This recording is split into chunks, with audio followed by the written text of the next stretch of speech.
어제 관련 제도와 측정 방법의 문제 집중적으로 짚어봤는데 현장에서는 층간소음을 크게 줄일 방법이 있지만 쓰이질 않고 있다는 지적도 많이 나옵니다. 이게 무슨 얘기인지 조윤아 기자의 보도 보시고 얘기 더 나눠보겠습니다.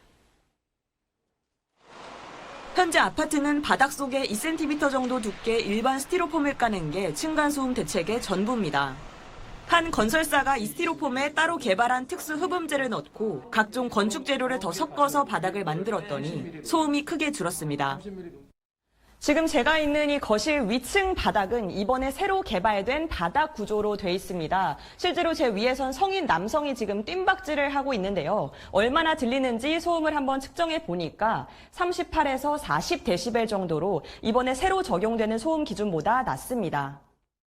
집에서 의자를 끌어도 골프공을 떨어뜨려도 기존 아파트보다 10데시벨까지 소리가 작게 들립니다.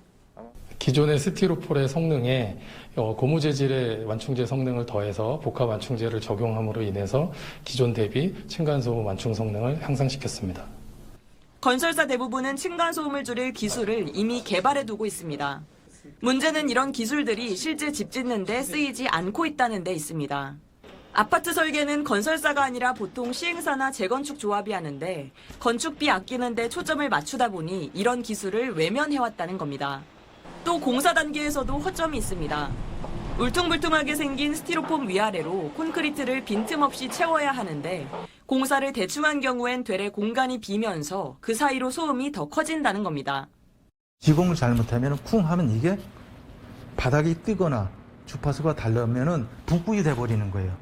핸드폰 진동 소리도 더 들리는 게 뭐냐면은 공진 현상이 일어나는 거예요. 돈을 조금 더 쓰더라도 설계부터 시공까지 모두 제대로 이루어진다면 층간소음을 크게 줄일 수 있습니다. 네, 조윤아 기자 나와 있습니다. 층간소음이 사실 참 까다롭다고 생각을 했었는데 사실 의지만 있으면 기술적으로는 상당 부분 잡을 수 있다는 거잖아요. 네, 건설 전문가들도 이런 생활 소음 정도는 설계나 시공, 요 정도로 확실히 좋아질 수 있다, 이렇게 얘기를 합니다. 그동안은 이웃끼리 좀 더 이해하자, 양보하자, 사람들끼리 참으면 되는 문제다, 이런 식으로 캠페인을 해왔었는데 네. 이게 아니라 사실상 구조적인 문제였다는 게 드러난 거죠. 네, 그럼 공사비 더 든다는 얘기 앞서서 나오기도 했는데 층간소음 없는 집 지으려면 얼마나 더 드는 건가요? 네, 제가 좀 궁금해서 건설사 쪽에 물어보니까요. 가장 보편적인 전용 면적 85제곱미터의 경우에 몇백만 원 정도만 더 쓰면 최대 1,000만 원이 넘지 않는 선에서 소음 줄이는 시공 이거 가능하다 이렇게 얘기를 합니다.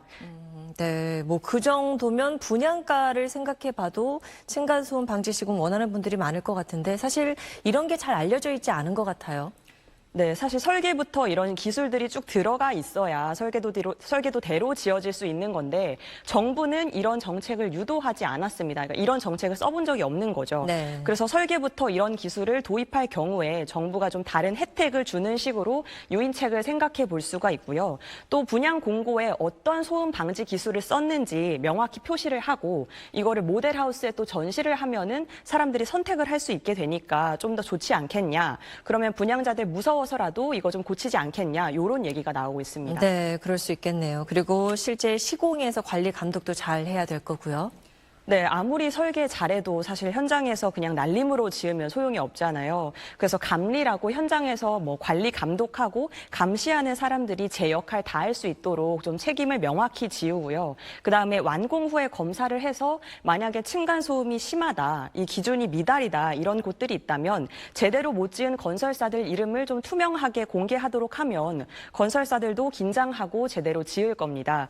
그래서 정부가 결국에는 집을 최대한 빨리 또 많이 짓는 방향에서 앞으로는 좀 살 사람들 편안함까지 고려하는 그런 방향으로 정책 방향이 수정돼야 하지 않냐, 이런 얘기가 현장에서 나오고 있습니다. 네, 알겠습니다. 조윤아 기자 잘 들었습니다.